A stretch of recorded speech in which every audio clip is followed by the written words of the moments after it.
record crowd of more than 62,000 at Adelaide Oval for South Australia's League Football Grand Final.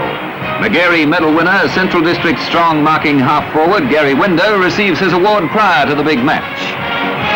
Last season's medal winner, Geof Motley, leads Port Adelaide 9 times premiers in the past 14 years. Their opponents, Sturt, led by John Halbert, are in their first grand final in 24 years. Last winning the premiership in 1940, Sturt qualified for today's big one with a 7 points victory over South in the preliminary final. Umpire Ken Cunningham bounces the ball in perfect weather. Kicking towards the southern end, Porter first into attack. It's tight scrambling play in the opening minutes.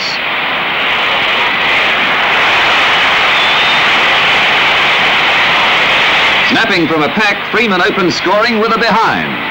The more experienced Magpies are trying to unsettle their opponents to set up a good early lead, and in the first 5 minutes prevent Sturt taking the ball forward of centre. John Carl's punt covers good distance and is beautifully marked by Eric Freeman.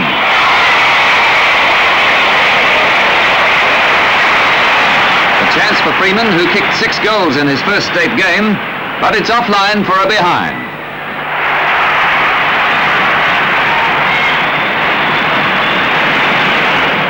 Going forward, the Double Blues are settling down, testing the famed defence of their rivals.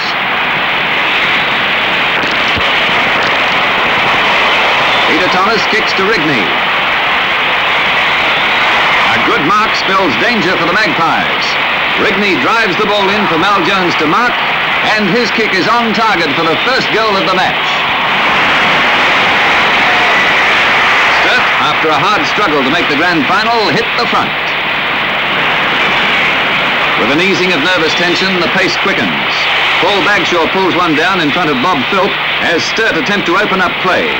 Hoping to emulate his father Hartley, who was a member of Sturt's 1940 premiership side, Bagshaw kicks to Dunn as the Blues maintain the initiative. The younger Sturt combination is developing teamwork as they rapidly gain confidence. Undaunted by Port's aggressive style, Sturt counter effectively, creating opportunities. Their smallest player, Roger Rigney, dashes in to score the Blues' second major.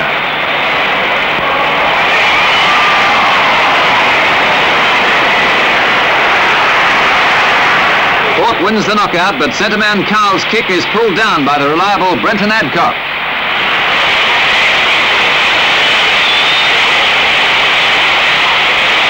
Adcock, who made the state side for the first time this season, has his kick taken in spectacular fashion by flying Ron Ellaway.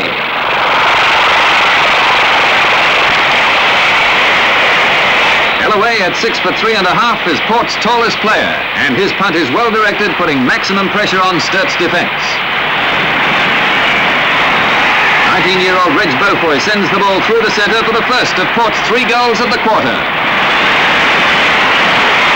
Roving courageously, Rigney gains Sturt the initiative. Graham Cooper attempts to break down the attack, but is penalised for pushing Halbert in the back. Many times a state representative and 1961 Magarey medal winner, Halbert kicks, and at full arm stretch, Tony Clarkson saves a mark, then passes to Hicks. In the closing stages of the first quarter, Sturt trail by 9 points. Darryl Hicks is offline for a behind, and Port lead 3 goals 3 to 2 goals 1 at the changeover.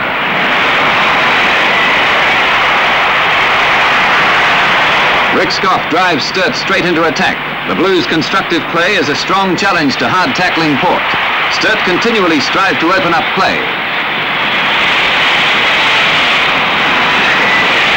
A chance for Adcock. It's wide for a behind, but Sturt are lifting the tempo of their game. Malcolm Hill palms the ball out perfectly to Dunn to give him a chance. An accurate snap.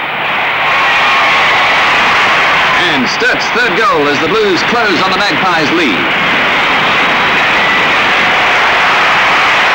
From the throw-in, Scoff gains possession as Sturt charge forward. Their attack is jolted by 30-year-old Motley's great mark. Motley's kick is brought down by opposing vice-captain Terry Short as the fortunes of the game alternate in exciting fashion.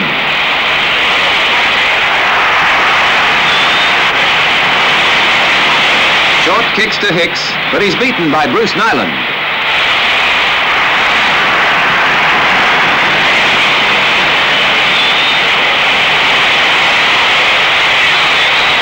The defensive measures of both teams frustrate their rivals in a seesaw battle. A remarkable diving mark by Bob Fabian saves Port from a threatening situation. Geoff Potter, the Magpies' tireless rover, handles well, but his kick is pulled down by 6-footer John Tilbrook. Tilbrook, one of the year's best recruits, kicks to Jones.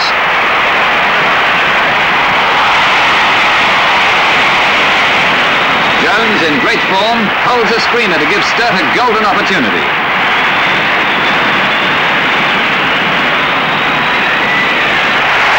Through the centre for Jones' second goal, taking Sturt within a point of the Magpies. Renowned for their steadiness under pressure, Port strikes back a few seconds later. Vice-Captain Cahill, consistently winning at centre, kicks to Peter Mead, who takes the mark.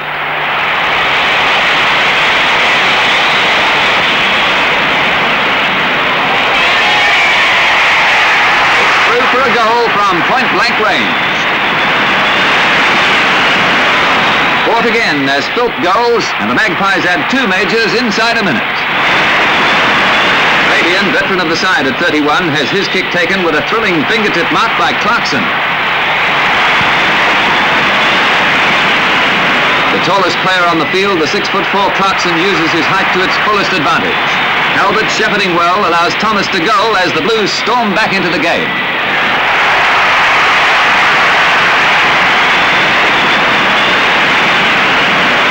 Snapping up a misdirected Port pass, Clarkson sparks another Sturt raid. Taking the ball at centre wing, Roger Dunn flashes in at top pace. His shot is true, the ball flying through the centre for a goal. At half-time, Sturt are within a point of their rivals, Port leading 6-3, 39 points to 6-2, 38.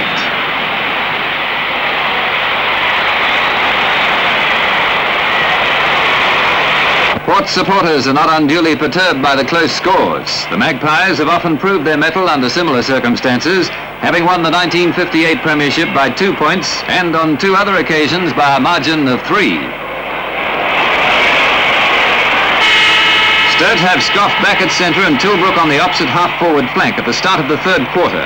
Port move into attack with Motley adding thrust before being grounded by Tilbrook.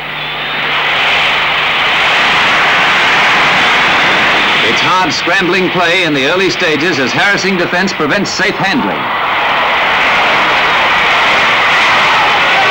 Port breaks away and Mead races in to score a comfortable goal.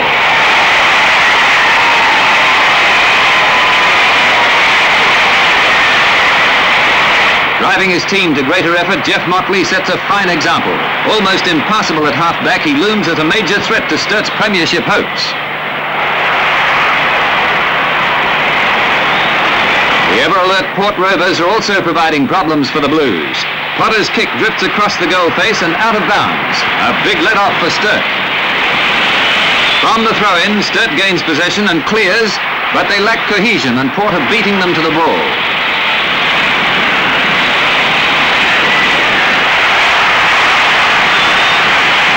But they're defending well. Port swings Beaufoy to centre-half forward and Freeman to full forward in an effort to penetrate.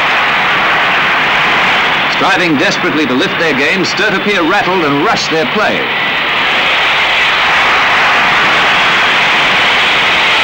John Murphy gets a free and Sturt has a chance to ease the pressure. The Blues need another big effort like the one that took them back into the Final Four with victories over Norwood and South shortly before the major round.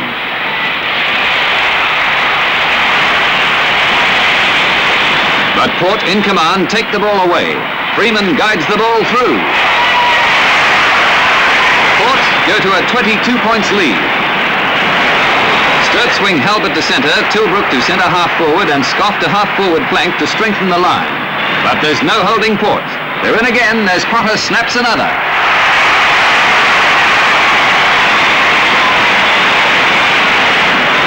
Sturt grimly hang on, hoping to hit their stride again. In the closing minutes, Dunn gets through to goal for Sturt's only points of the term.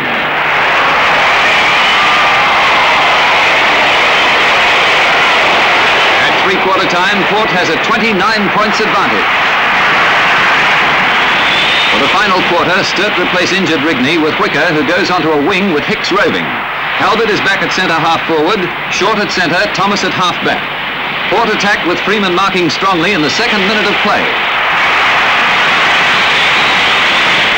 From an acute angle, his kick is on target for a goal.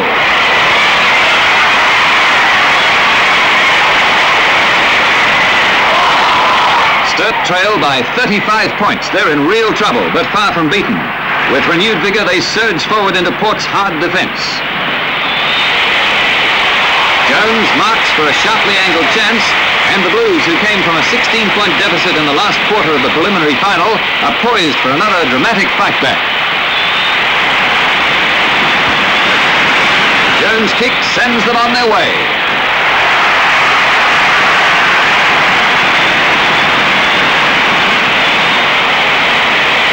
Throwing everything into the game, Sturt flow goalwards again.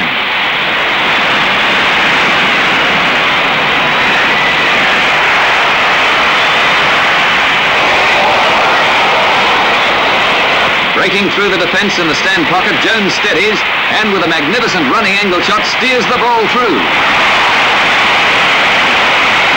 Sturt are within 19 points of Port, and they're back in the match. Sturt's changes are effective, and improved backing up prevents their opponents taking advantage of any errors. Finding it hard to penetrate, Port are not the same confident combination of the third quarter.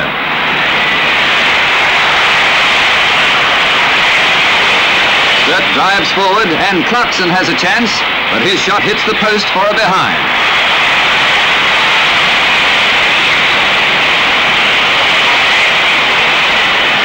Galloway kicks to Dave Gill, who takes a safe mark. Port clears the danger area to drive the ball goalwards. Within a yard of the line, Kevin Salmon is wide for a behind, and Port are feeling the pressure of Sturt's sustained aggression. Sturt replace Scoff with Jones, and Port Mead with Matters. A great pass finds Emmy Jones, and it's another goal as Sturt close the gap to 15 points with about 6 minutes playing time left. Dictating the trend of play, Sturt snare the ball away from the Magpies. Clark sends them into attack with Port dashing back in desperate defence. The Blues combine efficiently as Clark finds Adcock, who marks within kicking range. There's tension on and off the field. Adcock miskicks, the ball flying off the side of his boot out of bounds. Oh, I can't stand much more of this. Another chance. From about 50 yards out, Tilbrook has a shot. It's through the centre, and the crowd goes wild as Sturt are now only 9 points behind. With their direct approach and sureness in the air, Sturt through Jones are well positioned for another shot.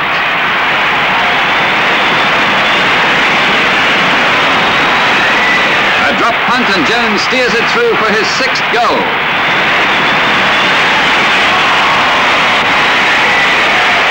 Just 3 points the difference with seconds remaining. Port tighten their defence to stem the on-rushing Blues. But there's the hooter.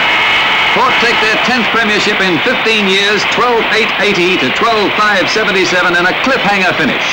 Port and state coach Foster Williams is cheered across the field by his players to mark the end of the greatest season in the state's football history. The first time more than 1 million spectators have attended league games in South Australia.